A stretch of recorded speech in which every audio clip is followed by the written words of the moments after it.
Selamat datang kembali di pembahasan mendalam kita. Oke, coba bayangkan ini deh.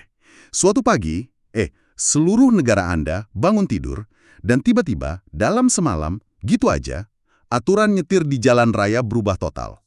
Berubah total gimana nih? Dari yang biasa di jalur kiri, tahu-tahu harus pindah ke kanan.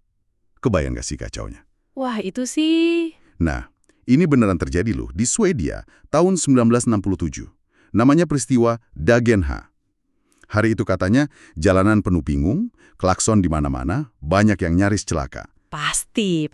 Karena orang jadi nggak bisa nebak pengemudi lain mau ngapain, kan? Betul, nggak ada yang tahu aturan main barunya gimana. Iya, kejadian Dagenha di Swedia itu contoh ekstrim ya dari apa yang para ilmuwan sosial sebut sebagai dilema koordinasi. Dilema koordinasi. Iya, situasi di mana kita semua tuh idealnya perlu bertindak seragam biar lancar. Tapi masalahnya kita nggak yakin aturan main yang baru itu apa, atau yang lebih penting lagi, apa orang lain bakal ikutin aturan baru itu. Jadi kayak nebak-nebak gitu ya? Persis. Kayak mencoba baca pikiran satu sama lain hanya untuk bisa, ya, berinteraksi dasar aja. Nah, sumber kita kali ini menarik. Bab 8 dari buku Change, karya Damon Centola, itu secara khusus membahas soal ini.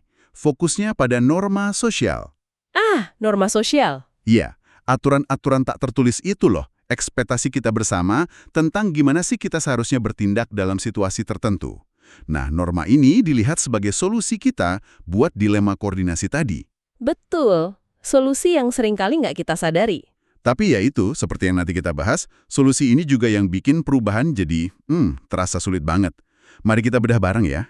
Oke, siap. Mungkin ada contoh yang lebih ringan, yang pernah Anda alami sendiri mungkin, ketemu kolega baru, terus ragu, ini enaknya jabat tangan atau cukup tos kepalan aja ya, fist bump. Hahaha, iya, zaman sekarang ya.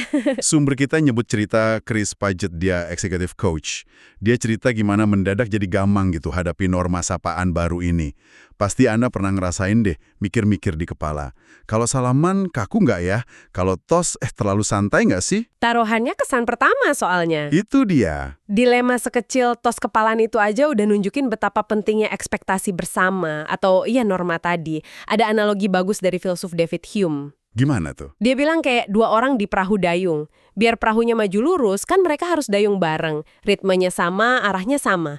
Itu semua harus berdasarkan pemahaman bersama. Kalau enggak, iya perahunya muter-muter aja di tempat.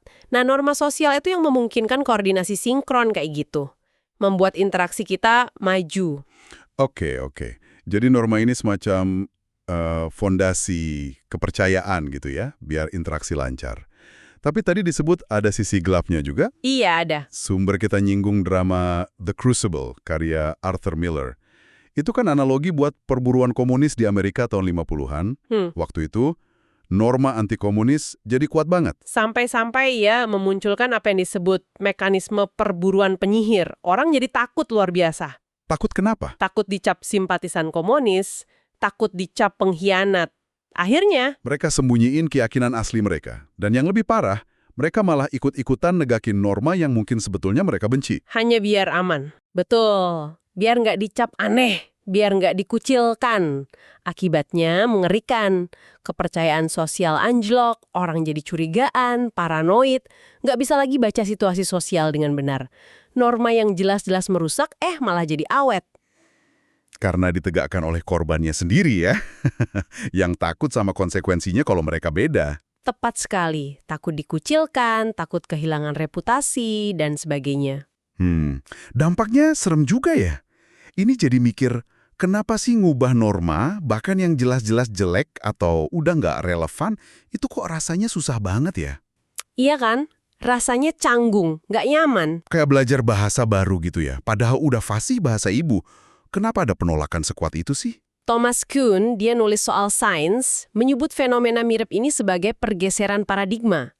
Contoh terkenalnya waktu Kopernikus bilang bumi itu ngelilingin matahari, bukan sebaliknya. Iya. Nah, para ilmuwan yang udah ahli banget sama teori lama, yang mikir bumi itu pusat segalanya, mereka mendadak rasa nggak kompeten.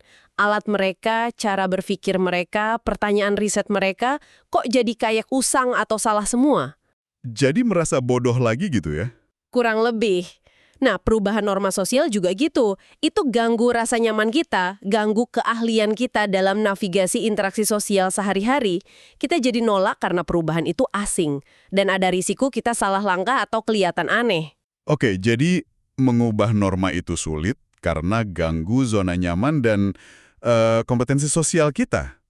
Tapi gimana norma ini biasanya bekerja dengan mulus sebelum ada tekanan perubahan? Apa sih kuncinya kok bisa terasa otomatis gitu di keseharian? Filsuf Ludwig Wittgenstein punya pandangan menarik soal ini.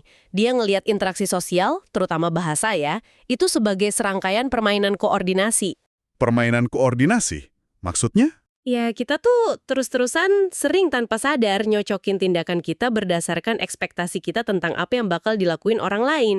Coba aja perhatiin, cara kita berdiri di lift biar nggak terlalu dekat sama orang asing. Oh iya, Cara kita ngantri, basa-basi ringan, bahkan cara kita ngadepin obrolan sensitif di kantor. Itu semua kayak permainan di mana kita nyari solusi bareng biar interaksi jalan mulus dan bisa ditebak. terus normanya di mana? Nah, norma itu adalah solusi tak terucap yang kita sepakati bareng buat permainan-permainan koordinasi ini. Aturan main nggak tertulisnya. Oke, oke. Jadi kalau disimpulkan nih, norma sosial itu kayak perkat tak terlihat ya, yang bikin masyarakat jalan dan interaksi kita terasa normal. Betul, fondasi yang nggak kelihatan tapi penting banget. Tapi perekat ini juga yang bikin dia kaku dan susah digoyang. Bahkan pas perubahan udah jelas perlu banget. Dari kacaunya Dagenhey di Swedia, bingungnya milih tos atau salaman, sampai seramnya mekanisme perburuan penyihir tadi. Semua itu nunjukin betapa kuatnya cengkraman norma. Iya kan? Tepat, sumber Anda ini, bab 8 di buku Centola, menegaskan bahwa memahami dinamika norma ini, gimana dia terbentuk, kenapa dia bertahan kuat, dan yang penting juga, gimana dia bisa berubah. Nah ini nanti nyambung ke ide tipping point 25% yang dibahas lebih lanjut di buku itu kunci fundamental buat memahami kemungkinan transformasi sosial. Jadi, kenormalan itu ternyata sesuatu yang dibangun ya, kuat, tapi juga bisa rapuh. Bisa dibilang begitu. Nah, ini mungkin sesuatu buat Anda renungkan di rumah. Coba deh, identifikasi satu kebiasaan atau norma di lingkungan Anda. Bisa di kantor, keluarga, atau mungkin di lingkaran pertemanan. Norma yang menurut Anda udah kurang pas, nggak efisien, atau bahkan mungkin merugikan. Menarik. Coba pikirkan, kira-kira permainan koordinasi apa sih yang sebenarnya berjalan di balik norma itu? Dan seberapa besar peran rasa takut, entah takut dihakimi, takut salah langkah, takut dianggap beda, atau takut gagal koordinasi dalam bikin norma itu tetap bertahan. Pertanyaan bagus untuk refleksi. Coba direnungkan ya. Sampai jumpa di pembahasan kita berikutnya.